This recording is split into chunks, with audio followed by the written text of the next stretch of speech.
दोस्तों आज हम एक्सप्लेन करने वाले हैं हाल ही में आई मूवी आइडेंटिटी को, जिसकी कहानी आपका दिमाग घुमा देगी। इसलिए वीडियो को अभी लाइक कर दीजिए। हम चलिए कहानी शुरू करते हैं। तो मूवी की शुरुआत में हमें हरन नाम के एक छोटे बच्चे को दिखाया जाता है, जो किसी डॉक्टर तिलकन नाम के आदमी की लाइब्रेरी पर बुक्स उसकी सही जगह पर लगा रहा होता है।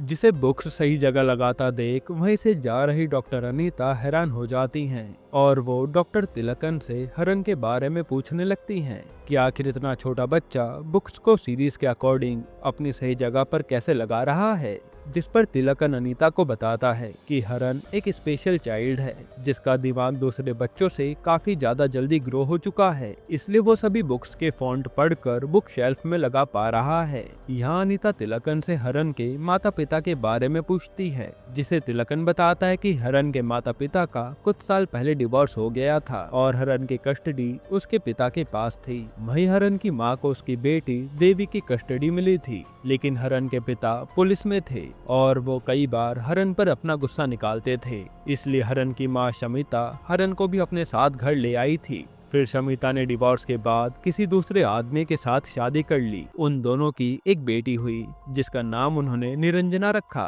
हालांकि उसके कुछ दिनों बाद ही हरन के असली पिता की मौत हो गई। वहीं दूसरी तरफ शमिता की भी तबीयत बहुत ज्यादा खराब होने लगी और उसको हॉस्पिटलाइज्ड होना पड़ा। जिस बीच शमिता ने अपने बच्चों की जिम्मेदारी मुझे सौंप दी और कुछ समय बाद वो भी मर गई। जिसके बाद सीन बहुत साल बाद शिफ्ट होता है, जहां हमें किसी जिमी नाम की लड़की को दिखाया जाता है, जो ट्रायल रूम में जाकर अपने कपड़े बदल रही होती है। तभी उसकी नजर एक हिडन मोबाइल पर जाती है, जिसे लेकर वो बाहर खड़े स्टाफ मेंबर को बताने लगती है कि कोई ट्रायल रूम में सभी लड़कियों की वीडियो बना रहा है और वह जरूर यहीं कहीं होगा। तभी जिमी की नजर सामने खड़े एक लड़के पर जाती है, जो उस स्टाफ मेंबर के हाथ से मोबाइल छीनकर वहां से भाग जाता है। इसके बाद हम देखते हैं कि वही स्टाफ मेंबर, जिसका नाम अमर होता है, वही इसका मास्टरमाइंड था, जिसने ऐसे ही कर करके बहुत सारी लड़कियों की वीडियो क्लिप बना रखी थी। यहाँ अमर जिमी से वीडियो निकालकर उसके बारे में पता करने लगता है और अपने साथ नकुल को जिमी की हर चीज का पता लगाने को कहता है। इनकी बातों से हमें पता चलता है कि अमर नकुल को भी उसके काम के लिए ब्लैकमेल कर रहा है। वहीं दूसरी तरफ जिमी पुलिस स्टेशन पहुंचकर इसकी कंप्लेन कर देती है और वहां से निकलकर अपने घर जाने लगती है। पर तभी अमर जिमी के पास आकर उसे उसकी वीडियो दिखाकर ब्लैकमेल करके पैसे मांगता है, जिस पर जिमी डर के मारे सारे पैसे एटीएम से निकालकर उसे दे देती है कि तुम मेरी वीडियो कहीं वायरल मत करना। तब वो पैसे लेकर अमर अपने अड्डे पर पहुंच जाता है, जहाँ कोई अनजान आदमी उसका पहले से इंतजार कर रहा था और वो अमर को यहाँ जान से मार डालता है। फिर वो उसके पूरे अड्डे को जला देता है, जिसमें अमर भी जल गया था। अब उसके कुछ दिन बाद हम देखते हैं कि अमर का मर्डर केस की जांच पुलिस इंस्पेक्टर दिनेश कर रहा है, लेकिन अभी तक कोई भी एविडेंस उसके हाथ नहीं लगा और सभी के दिमाग में सिर्फ यही सवाल है कि अमर को मारा किसने है। फिर अगले दिन जैकब नाम का ऑफिसर दिनेश से आकर मिलता है और वो उसे बताता है कि उसे स्पेशली दूसरे स्टेट से एक विक्टिम लड़की अलीशा की सेफ्टी के लिए अपॉइंट किया गया है और उसमें उसे उनके डिपार्टमेंट की भी जरूरत पड़ेगी। जिस पर दिनेश मान जाता है और वो जैकब को अलीशा के साथ एक अपार्टमेंट पर जाने को कहता है, जहां पड़ोस में डॉक्टर तिलकन, हरन और उसकी छोटी बहनें भी रहा करती थी। अब उसके अगले दिन जैकब अलीशा के साथ उस अपार्टमेंट पर शिफ्ट हो जाता है, जहां जैकब हरन और सभी को झूठ बोलता है कि अलीशा मेरी छोटी बहन है। साथ ही अलीशा की सेफ्टी के लिए दिनेश अपने डिपार्टमेंट की एक लेडी ऑफिसर को भी उनके साथ भेजता है, जिसके अगले दिन पता चलता है कि उस अपार्टमेंट में किसी के घर पर चोरी हो गई है और उस चोर को एक बच्चे ने देख लिया था। इसलिए पुलिस वाले एक स्केच आर्टिस्ट को बुलाकर उस बच्चे के जरिए उस चोर का स्केच बनवाने लगते हैं, जिस पर वहीं खड़ा हरन उस स्केच आर्टिस्ट को गलत फेस बनाता देख रोक लेता है और खुद उस लड़के से जानकारी लेकर उस चोर का फेस बना देता है, जो कि कोई और नहीं बल्कि कल शाम को उनके घर आया प्लम्बर होता है। इसे वहीं खड़ा जैकब भी देख रहा होता है और वो रात को हरन के पास आकर उसे एक स्केच बनाने को कहता है कि मैं एक मर्डर केस में फंस चुका हूँ, विटनेस है मेरे पास। पास, वो जैसा बताए तुम्हें बस वैसा स्केच बनाना है और तुम्हें उस मुजरिम को पकड़वाने में मेरी मदद करनी होगी। इसके अलावा मैं तुम्हें इस केस के बारे में ज्यादा कुछ नहीं बता सकता। जिस पर हरन भी जैकब की मदद करने के लिए मान जाता है। फिर अगले दिन हरन जैकब के साथ अलीशा से मिलता है और अलीशा से उस आदमी की सारी डिटेल्स पूछ कर स्केच ड्रॉ करने लगता है। जिसके कुछ देर बाद स्केच बनते ही हरन अलीशा को दूसरे कमरे में भेजकर जैकब को वो स्केच दिखाता है, जो कोई और नहीं बल्कि खुद हरन का चेहरा था।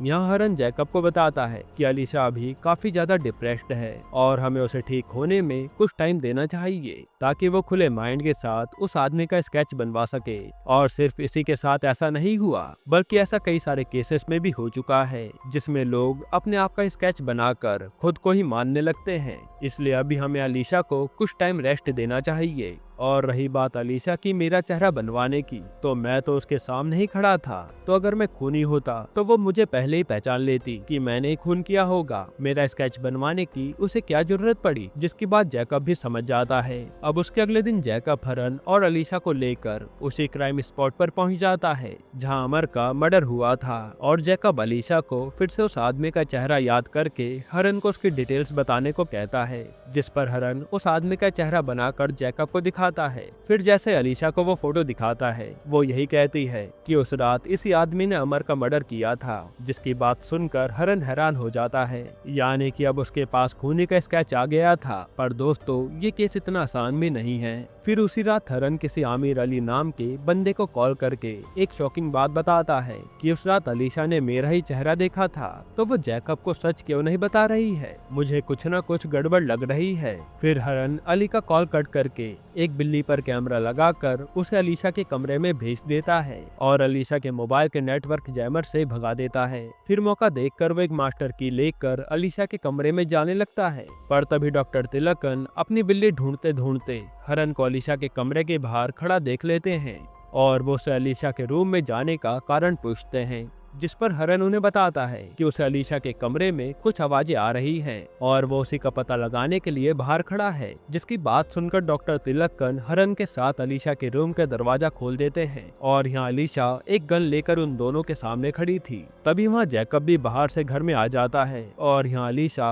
उन तीनों को पहचानने से ही मना कर देती है। तब डॉक्टर तिलकन अलीशा के ऐसे बिहेवियर से उसकी बीमारी के बारे में जान जाते हैं कि मैं बहुत टाइम से अलीशा को ऑब्जर्व कर रहा हूँ, के ब्रेन पर एक्सीडेंट होने के बाद बहुत बड़ा डैमेज आया है, इसलिए वो कभी भी किसी भी आदमी को भूल जाती है। फिर इसी बात की कंफर्मेशन करने के लिए डॉक्टर तिलकन अलीशा को सुपरस्टार रजनीकांत की फोटो दिखाते हैं, जिसे पहचानने से अलीशा साफ इनकार कर देती है। इसके बाद डॉक्टर तिलकन अलीशा को हॉस्पिटल ले जाकर उसके काफी सारे टेस्ट कराते हैं। फिर वो हरन और जैकब को अलीशा की बीमारी के बारे में बताते हैं कि अलीशा को बहुत ही रेयर किस्म की बीमारी है, जिसमें इंसान सामने खड़े आदमी को पल भर में पहचान लेता है, पर पल भर में ही भूल भी जाता है। और ऐसे में लोग दूसरे को उनके कपड़े और पोजीशन से पहचान पाते हैं। फॉर एग्जाम्पल हमें ही देख लो, अगर हम एक काली बिल्ली को बहुत सारी काली बिल्लियों के बीच में रख देंगे तो हम भी उसे नहीं पहचान पाएंगे कि हमारी बिल्ली कौन सी है। और यही बीमारी अलीशा के साथ भी है, जो किसी को पहचानने के लिए उसकी ड्रेसिंग सेंस को ऑब्जर्व करती है और फिर उसके बारे में बताती है। यहाँ तक कि इस बीमारी के बारे में अलीशा को भी पता नहीं था। जो बीमारी सुनकर वहीं बैठी अलीशा भी शॉक्ड हो जाती है और हरन भी समझ जाता है कि आखिर क्यों अलीशा ने उसका चेहरा बनवाया था। जिसके बाद सीन थोड़ा फ्लैशबैक में शिफ्ट होता है, जहां हम देखते हैं कि अलीशा एक न्यूज रिपोर्टर है जिससे मिलने नकुल आया होता है और वो अलीशा को अमर के सारे गलत काम के बारे में बताता है कि अमर बहुत सारी लड़कियों का एमएमएस बनाकर उन्हें ब्लैकमेल करके उनका ब्रूटल तरीके से करता है। जिसके बारे में जानकर अलीशा ये न्यूज अपने बॉस को बताती है, जो उसे इतने कम सबूत के कारण न्यूज कवर करने से मना कर देती है। वो कहते कि जब तक काफी सारे एविडेंस ना हो जाएं, तब तक ये न्यूज मेरे सामने मत लाना। जिस पर अलीशा वहाँ से निकलकर सीधा थाने जाती है और जैकब को जाकर ये सारी बात बताती है कि मुझे एक अननोन पर्सन से पता चला है कि अमर नाम का आदमी लड़कियों की वीडियो क्लिप बनाकर उन्हें ब्लैकमेल करके उनका करता है, जिसकी इन्फॉर्मेशन को सुनकर जैकब पर्सनली इस केस को सॉल्व करने में लग जाता है। और उसी रात अलीशा के पास उसकी बॉस का कॉल आता है, जो उसे दी हुई इन्फॉर्मेशन पर न्यूज कवरेज करने के लिए मान जाती है, लेकिन वो कहती है कि हमें कल्प्रिट का चेहरा भी सही से दिखाना होगा। और तभी अलीशा को याद आता है कि उस अननोन पर्सन ने उसे अमर के अड्डे के बारे में भी बताया था, इसलिए अलीशा रात में ही अमर की फोटो क्लिक करने के लिए उसके अड्डे पर पहुंच जाती है, जहां वो कैमरा खोलकर अमर की सारी चीज अपने मोबाइल में रिकॉर्ड करने लगती है। पर तभी एक अननोन पर्सन आकर अमर को जान से मार देता है और उसके पूरे अड्डे को जला देता है, जिसे देखकर अलीशा पूरी तरह सहम जाती है और वहां से अपनी स्कूटी पर जाने लगती है। लेकिन तभी उसका ध्यान भटकने की वजह से उसका एक्सीडेंट हो जाता है और अलीशा के सर पर चोट आती है। वहीं दूसरी तरफ इस बारे में जैसे ही जैकब को पता चलता है, वो अलीशा से मिलने हॉस्पिटल जाता है और अलीशा की सेफ्टी के लिए खुद अपॉइंट होता है। जिसके बाद सीन प्रेजेंट में शिफ्ट होता है, जहां जैकब पूरे केस को डिटेल्स के साथ सोचने लगता है कि अलीशा से पहली बार हॉस्पिटल में मैं मिला था तो उसे मेरा भी चेहरा बनवाना चाहिए था, लेकिन उसने मेरा चेहरा न बनवा कर उस हरन का चेहरा बनवाया, तो कहीं हरन ही तो असली खूनी नहीं है। इसके बारे में और इन्फॉर्मेशन निकालने के लिए जैकब किसी सुप्रिया नाम की लेडी को कॉल करके हरन के बारे में पता लगाने को कहता है। फिर जैकब वहां से निकलकर सीधा हरन से मिलने पहुंच जाता है और उसे कहता है कि मुझे पता चल गया है कि तुमने ही अमर का मर्डर किया है, तो अब तुम ये बात अपने आप बताओगे कि मुझे तुम्हें कस्टडी में लेना पड़ेगा। जिस पर हरन जैकब को कुछ भी बताने से साफ मना कर देता है, इसलिए जैकब दिनेश को कॉल करके सारी बात बताता है और जल्दी से अपनी लोकेशन पर पहुंचने को कहता है। अब यहाँ पहुंचकर दिनेश जैकब से पूछने लगता है कि अलीशा ने जो स्केच बनाया था वो आखिर है कौन, क्या वो असली खूनी नहीं है। जिस पर जैकब बताता है कि हरन को पहले ही अलीशा की बीमारी के बारे में पता चल गया था, इसलिए उसने हमें गुमराह करने के लिए एग्जिस्ट न करने वाले आदमी का चेहरा बना कर दिया और अलीशा को दिखाने पर उसने उसे तुरंत कल्प्रिट मान लिया, जबकि असली खूनी तो यही था जो सबको अब तक पागल बना रहा था। जिसकी बात सुनकर दिनेश एक पुलिस ऑफिसर से हरन को अरेस्ट करने के लिए कहता है, पर तभी वहाँ हरन के बनाए स्केच वाला आमिर अली नाम का आदमी आकर सरेंडर कर देता है कि मैंने ही अमर को जान से मारा था। जिसे देखकर जैकब भी शॉक्ड में था कि ये कैसे हो गया, क्योंकि उसे तो लग रहा था कि स्केच में एक इमेजिनेशन वाला इंसान होगा जो एग्जिस्ट ही नहीं करता। तब असली खूनी को देखकर दिनेश भी उसी आदमी को अरेस्ट कर लेता है और वहां से चला जाता है। फिर उसके चले जाने के बाद जैकब फिर से हरन के पास आकर कहता है कि तुम अपना सच बता के नहीं देते, क्योंकि एक न एक दिन तो तुम पकड़े ही जाओगे। अभी सरेंडर कर दोगे तो इससे तुम्हारी सजा भी कम हो जाएगी, क्योंकि तुमने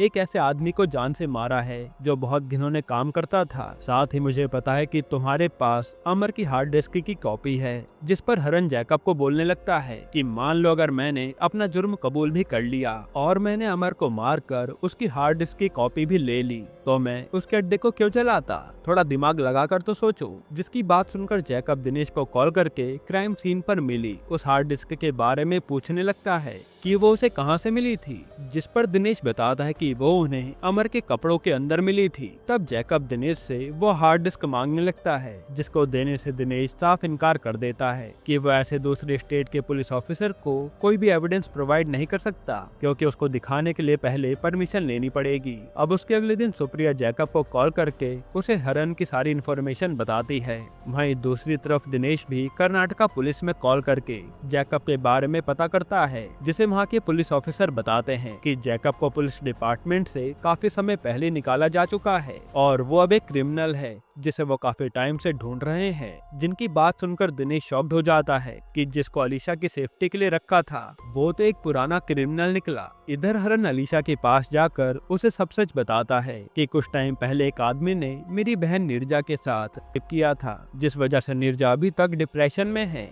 इसलिए हम इसी फ्लैट पर शिफ्ट हो गए थे ताकि पुरानी बातों से उभर पाएं। लेकिन उसके कुछ दिन बाद अंसल नाम के लड़के ने आकर मुझे बताया कि उसकी बहन शकीना के साथ भी उसी आदमी अमर ने रेप किया है और अब अमर उसे वो रेप वीडियो दिखाकर ब्लैकमेल कर रहा है। जिसकी बात सुनकर मैंने एक प्लान बनाया और अंसल के साथ मिलकर अमर को मारने उसके अड्डे पर पहुंच गया था, जहां अमर को मारते वक्त तुमने मुझे देख लिया। हालांकि फिर शकीना के पिता आमिर अली आकर मुझसे मिले, जो मेरी जगह जेल जाने को तैयार थे, क्योंकि मेरी वजह से आज उनकी बेटी जिंदा थी और गुनहगार को सजा मिल चुकी थी, इसलिए आमिर अली ने मुझे बचाने के लिए खुद को सरेंडर कर दिया। जिसके बाद सीन प्रेजेंट में शिफ्ट होता है, जहां अलीशा हरन की पूरी कहानी को डीपली समझ जाती है। पर तभी हरन के पास दिनेश का कॉल आता है, जो उसे जैकब के बारे में सारी बात बताता है कि हमें देखना चाहिए कि ऐसा उस हार्ड डिस्क में क्या है जिसको पाने के लिए जैकब इतना सब कुछ कर रहा है।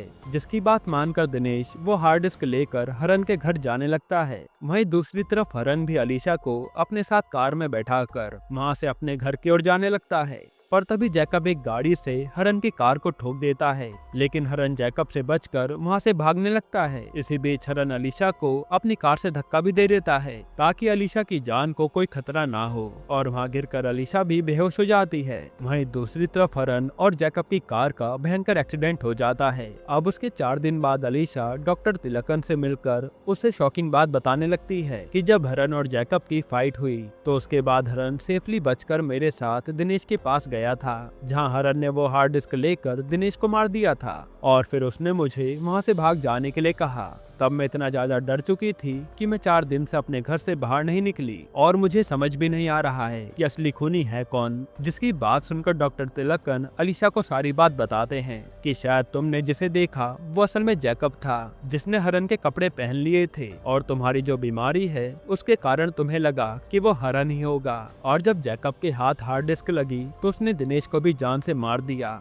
रही बात तुम्हें जिंदा छोड़ने की, तो उसने तुम्हें इसलिए छोड़ दिया कि दिनेश और अमर को मारने वाला कोई और नहीं बल्कि हरन था। ये सब सुनकर अलीशा को थोड़ा अपने आप पर ही डाउट होने लगता है कि शायद उसकी बीमारी बढ़ती जा रही है। पर तभी वहाँ अलीशा के सामने आकर हरन खड़ा हो जाता है और उसे जैकब के बारे में सब सच बताने लगता है कि जैकब एक सुप्रिया नाम की लड़की के साथ मिलकर कोर्ट में चल रहे बड़े केसेस से रिलेटेड विक्टिम और विटनेस की आइडेंटिटी बदलने का काम करता है, जिसमें जो विटनेस होता है वो उसकी इंफॉर्मेशन दूसरे इंसान को देकर उससे बदलवा देता है, जिससे जैकब और सुप्रिया को बहुत ज्यादा फायदा होता है, क्योंकि वो पहले इन विक्टिम को बचाने का नाटक करते हैं, फिर क्रिमिनल्स को बताकर पैसों के लालच में उन्हें मरवा देते हैं। ये एक तरह से इनका बिजनेस है। इसी तरह एक बार चिनप्पा नाम के बिजनेसमैन ने बहुत बड़ा पैसों का स्कैम किया था, जिस बारे में एक जर्नलिस्ट को पता चलते ही वो इसकी कंप्लेन करने पुलिस स्टेशन जाने वाला था। लेकिन उसके वहां जाने से पहले चिनप्पा ने उसके घर में पहुंचकर उसे जान से मार दिया था, जिसका मर्डर होता हुआ दूर खड़ी जर्नलिस्ट की बीवी चित्रमणि ने देख लिया था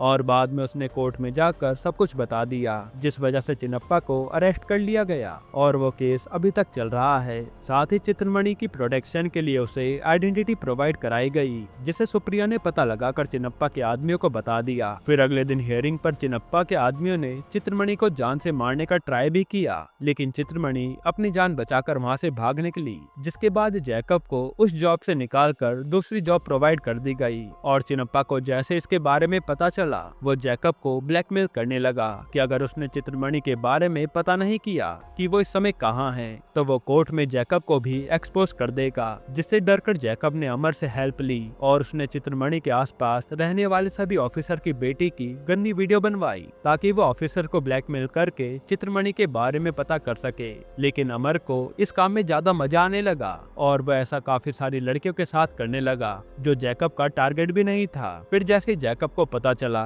कि अमर मर चुका है तो वो उस हार्ड डिस्क को पाने के लिए नकली ऑफिसर बन के यहाँ आया। जिसके बाद सीन प्रेजेंट में शिफ्ट होता है और सुप्रिया जैकब को कॉल करके बताती है कि हरन कोई मामूली आदमी नहीं है, वो एक स्पेशल फोर्स का मेंबर है जो फ्लैट मार्शल है और वो आइडेंटिटी बदलने में माहिर है, उसका कोई मुकाबला ही नहीं है। जो सुनकर जैकब भी चौंक जाता है। अब उसके अगले दिन हरन एक नकली आइडेंटिटी के साथ फ्लाइट में जाकर बैठ जाता है, जिसे पता चल गया था कि चित्रमणि को इसी फ्लाइट से ले जाया जा रहा है और उसी फ्लाइट में जैकब भी आ रखा है। पर तभी हरन को फ्लाइट में पता चलता है कि जैकब तो इस फ्लाइट में है ही नहीं, उसने तो इस फ्लाइट को चलाने वाले लोगों को कोई वीडियो दिखाकर ब्लैकमेल कर रखा है, जो जैकब के कहने पर इस फ्लाइट को दूसरी फ्लाइट के साथ क्रैश करने वाले हैं। अब इसी फ्लाइट में चिनप्पा भी बैठा होता है, जिसे नहीं पता था कि जैकब तो पूरा प्लेन ही क्रैश करवाने की फिराक में है। तब हरन चिनप्पा को साइड में ले जाकर उससे जैकब का प्लान जानने लगता है कि जैकब ने इस दौरान किस किस लड़की को ब्लैकमेल किया था,